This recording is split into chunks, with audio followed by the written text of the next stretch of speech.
নমস্কাৰ ষ্টুডিঅ'ত মই কন্দৰ্প গগৈ এই মুহূৰ্তত এটা ডাঙৰ খবৰ দিব বিচাৰিছোঁ। ৰাজ্যৰ প্ৰান্তে প্ৰান্তে বতৰ বেয়া হৈ পৰিছে। আজিৰ পৰা 15 আগষ্ট পৰ্যন্ত ৰাজ্যত নেৰানেপেৰা ধাৰাসাৰ বৰষুণ হ'ব আৰু বতাহ হ'ব। 15 আগষ্টলৈকে এলাৰ্ট জাৰি কৰিছে, জিলাই জিলাই য়েল্লো এলাৰ্ট জাৰি কৰা হৈছে বতৰ বিজ্ঞান বিভাগৰ ফালৰ পৰা আৰু বজ্ৰপাত পৰাৰ পৰ্যন্ত সম্ভাৱনা আছে। ৰাজ্যৰ প্ৰান্তে প্ৰান্তে এই মুহূৰ্তত নেৰানেপেৰা বৰষুণ 15 আগষ্টলৈকে সাৱধান ৰাজ্যবাসী। বিগ ব্ৰেকিং এই মুহূৰ্তত ডাঙৰ খবৰ জনাই আছোঁ। ৰাজ্যৰ প্ৰান্তে প্ৰান্তে নেৰানেপেৰা বৰষুণ 15 আগষ্ট পৰ্যন্ত ৰাজ্যৰ প্ৰান্তে প্ৰান্তে মুষলধাৰ বৰষুণৰ এলাৰ্ট জাৰি কৰিছে বতৰ বিজ্ঞান কেন্দ্ৰৰ ফালৰ পৰা আৰু এই সময়ছোৱাত অধিক ভয়ংকৰ হৈ পৰিব বতৰ বিজ্ঞান কেন্দ্ৰই জাৰি কৰিছে এলাৰ্ট। জিলাই জিলাই এলাৰ্ট জাৰি কৰিছে বতৰ বিজ্ঞান বিভাগৰ ফালৰ পৰা। হঠাৎ ধুমুহা বৰষুণে চলাব সংঘাৰ, অধিক বিপদজনক হৈ পৰিব বতৰ। ভয়ংকৰ পৰিস্থিতিয়ে বিৰাজ কৰিব গোৱালপাৰা, নলবাৰী, কামৰূপ মহানগৰ আদি জিলাত য়েল্লো এলাৰ্ট জাৰি কৰা হৈছে। দৰং, ওদালগুৰি, শোণিতপুৰ, বিশ্বনাথ, লখিমপুৰত য়েল্লো এলাৰ্ট জাৰি কৰিছে বতৰ বিজ্ঞান বিভাগৰ ফালৰ পৰা। ধেমাজি, ডিব্ৰুগড়, তিনিচুকীয়া, শিৱসাগৰ, যোৰহাটত য়েল্লো এলাৰ্ট জাৰি কৰা হৈছে। ৰাজ্যৰ প্ৰান্তে প্ৰান্তে য়েল্লো এলাৰ্ট জাৰি কৰা হৈছে। মাজুলী, চৰাইদেউ, গোলাঘাট, নগাঁও, মৰিগাঁৱত য়েল্লো এলাৰ্ট জাৰি কৰিছে বতৰ বিভাগৰ ফালৰ পৰা। হোজাই, কাৰ্বি আংলং, পশ্চিম কাৰ্বি আংলঙতো জাৰি কৰা হৈছে এলাৰ্ট।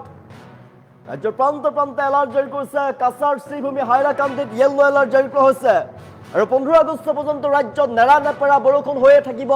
এই মুহূৰ্তত ৰাজ্যত ধুমুহা বৰষুণ চলি আছে। ধুমুহা বৰষুণৰ লগতে ৰাজ্যজুৰি বজ্ৰপাতৰ এলাৰ্ট জাৰি কৰিছে। জৰুৰী কাম নাথাকিলে ঘৰৰ পৰা বাহিৰলৈ নোলাব, মহা বিপদত পৰিব পাৰে। ৰাজ্যৰ প্ৰান্তে প্ৰান্তে এই মুহূৰ্তত ভয়ংকৰ ৰূপ ধাৰণ কৰিছে বতৰ, প্ৰকৃতিৰ কাল ৰূপ দেখিবলৈ পোৱা গৈছে আৰু 15 আগষ্ট পৰ্যন্ত ৰাজ্যৰ বিভিন্ন প্ৰান্তত মুষলধাৰ বৰষুণৰ এলাৰ্ট জাৰি কৰিছে বতৰ বিজ্ঞান কেন্দ্ৰৰ ফালৰ পৰা। হঠাৎ ধুমুহা বৰষুণে সংঘাৰী ৰূপ চলাব গোৱালপাৰা, নলবাৰী, কামৰূপ মহানগৰ, দৰং, ওদালগুৰি, শোণিতপুৰ, বিশ্বনাথ, লখিমপুৰ, ধেমাজি, ডিব্ৰুগড়, তিনিচুকীয়া, শিৱসাগৰ, যোৰহাট, মাজুলী, চৰাইদেউ, গোলাঘাট, নগাঁও, মৰিগাঁও, হোজাই, কাৰ্বি আংলং, পশ্চিম কাৰ্বি আংলং, কাছাৰ, শ্ৰীভূমি, হাইলাকান্দিত য়েল্লো এলাৰ্ট জাৰি কৰা হৈছে। ধুমুহা বৰষুণৰ লগতে বজ্ৰপাত পৰিব, বজ্ৰপাতৰ এলাৰ্ট জাৰি কৰিছে বতৰ বিজ্ঞান কেন্দ্ৰৰ ফালৰ পৰা আৰু দেখিবলৈ পোৱা গৈছে আজিৰে পৰা বতৰ বিজ্ঞান কেন্দ্ৰৰ ফালৰ পৰা এলাৰ্ট জাৰি কৰাৰ পাছতে ৰাজ্যজুৰি এই মুহূৰ্তত প্ৰচণ্ড ধুমুহা বৰষুণ। ৰাজ্যৰ প্ৰান্তে প্ৰান্তে প্ৰচণ্ড ধুমুহা বৰষুণ দেখিবলৈ পোৱা গৈছে। 15 আগষ্ট পৰ্যন্ত বতৰ অধিক বেয়া হৈ থাকিব, বজ্ৰপাত পৰাৰ পৰ্যন্ত সম্ভাৱনা আছে। আপুনি এলাৰ্ট হৈ থাকক, জৰুৰী কাম যদি নাথাকে তেনেহ'লে বাহিৰলৈ কেতিয়াও নোলাব, ঘৰৰ ভিতৰতে সোমাই থাকক। বতৰ বিজ্ঞান কেন্দ্ৰৰ ফালৰ পৰা এলাৰ্ট জাৰি কৰা হৈছে। আগতে ৰাজ্যৰ বিভিন্ন প্ৰান্তত চলি থকা বৰষুণৰ দৃশ্যাংশ আমি দেখুৱাই আছোঁ। সাংঘাতিকভাৱে বৰষুণ আহিছে, ভয়ংকৰ বৰষুণ আৰু ৰাজ্যৰ প্ৰান্তে প্ৰান্তে বৰষুণৰ এলাৰ্টৰ পাছতে দেখিবলৈ পোৱা হৈছে ৰাজ্যজুৰি ধুমুহা বৰষুণৰ তাণ্ডৱ চলিছে। ৰাজ্যৰ বিভিন্ন প্ৰান্তত বতৰ বেয়া হৈ পৰিছে। আপুনি ক'ৰ পৰা চাইছে, আপোনাৰ অঞ্চলত বতৰ কেনেকুৱা এই মুহূৰ্তত কমেণ্ট কৰিবলৈ চেষ্টা কৰিছোঁ। আপুনি কমেণ্ট আহিছে, মিণ্টু বৰুৱাই কমেণ্ট কৰিছে নৰ্থ গুৱাহাটীত বতৰ বেয়া, নৰ্থ গুৱাহাটীত বৰষুণ, বতৰ বেয়া হৈ পৰিছে। ক'ৰ পৰা চাইছে বিভিন্ন জনাবলৈ কমেণ্ট কৰিছে নৰ্থ গুৱাহাটীত বতৰ বেয়া। গোলাঘাটৰ পৰা কমেণ্ট কৰিছে এজনে, বিৰাজ গগৈ কমেণ্ট কৰিছে গোলাঘাটত বতৰ বেয়া বুলি কমেণ্ট কৰিছে, বৰষুণ চলি আছে। গুৱাহাটীত বতৰ বেয়া বুলি কমেণ্ট কৰিছে আমালৈ, জালুকবাৰীত বতৰ বেয়া বুলি কমেণ্ট কৰিছে মৃদুল হালৈ কমেণ্ট কৰিছে জালুকবাৰীৰ পৰা। আমি দৃশ্যাংশ দেখুৱাইছোঁ ৰাজ্যৰ বিভিন্ন প্ৰান্তৰ পৰা আমি দৃশ্যাংশ দেখুৱাই আছোঁ। নেৰানেপেৰা বৰষুণ চলি আছে ৰাজ্যৰ বিভিন্ন প্ৰান্তত।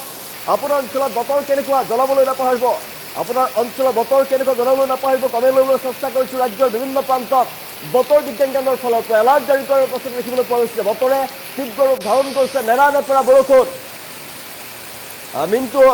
মিণ্টু বৰুৱাই কমেণ্ট কৰিছে নৰ্থ গুৱাহাটীত সাংঘাতিক বৰষুণ বুলি কমেণ্ট কৰিছে আমালৈ। আপোনাৰ অঞ্চলৰ বতৰ কেনেকুৱা জনাবলৈ নাপাহৰিব, বতৰে কাল ৰূপ ধাৰণ কৰিছে ৰাজ্যৰ বিভিন্ন প্ৰান্তত। 15 আগষ্ট পৰ্যন্ত ৰাজ্যৰ প্ৰান্তে প্ৰান্তে মুষলধাৰ বৰষুণ হ'ব।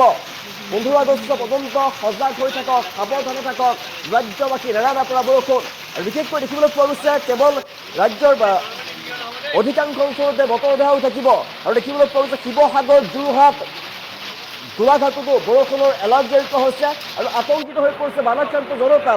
শিৱসাগৰত নেৰানেপেৰা বৰষুণৰ ফলতে বানপানীৰ সৃষ্টি হৈছিলে, আবতৰীয়া বানৰ সৃষ্টি হৈছিলে আৰু বানৰ কবলত পৰিছে এতিয়া 4খনকৈ জিলা, কেইবাখন জিলা বানৰ কবলত পৰিছে। উজনিৰ ভয়ংকৰ বানৰ কবলৰ পৰা এতিয়ালৈকে ওলাব পৰা নাই, হাহাকাৰ অৱস্থাই বিৰাজ কৰিছে আৰু এই সময়তে পুনৰ বৰষুণৰ এলাৰ্ট জাৰি কৰাৰ পাছতে 15 আগষ্টলৈকে নেৰানেপেৰা বৰষুণৰ লগতে বতাহ ধুমুহাৰ তাণ্ডৱলীলা চলিব ৰাজ্যৰ প্ৰান্তে প্ৰান্তে বতৰ বিজ্ঞান কেন্দ্ৰৰ ফালৰ পৰা এলাৰ্ট জাৰি কৰাৰ পাছতে কিন্তু এতিয়া আতংকিত হৈ পৰিছে বানাক্ৰান্ত জনতা সমূহ ৰাজ্যবাসীয়ে কামনা কৰিছে বতৰ ইমানতে শান্ত হওক কিয়নো এনেদৰে যদি নেৰানেপেৰা বৰষুণ দি থাকে তেনেহ'লে ৰাজ্যৰ বিভিন্ন প্ৰান্তত বান পৰিস্থিতিৰ সৃষ্টি হৈ পৰিব বানপানীৰ পৰিৱেশৰ সৃষ্টি হৈ পৰিব আৰু হাহাকাৰ অৱস্থা বিৰাজ কৰিছে ৰাজ্যৰ প্ৰান্তে প্ৰান্তে নেৰানেপেৰা বৰষুণ এই মুহূৰ্তত চলি আছে বানাক্ৰান্ত লোক আতংকিত হৈ পৰিছে কিয়নো যদি নেৰানেপেৰা বৰষুণ দি থাকে তেনেহ'লে অৱস্থা পুনৰ বেয়া হৈ পৰিব আৰু অধিক অৱস্থাৰ অৱনতি ঘটিব ভয়ংকৰ বতাহ বৰষুণৰ তাণ্ডৱ ৰাজ্যৰ প্ৰান্তে প্ৰান্তে এই মুহূৰ্তত আমি দেখুৱাই আছো দৃশ্যাংশ 15 আগষ্ট পৰ্যন্ত ৰাজ্যজুৰি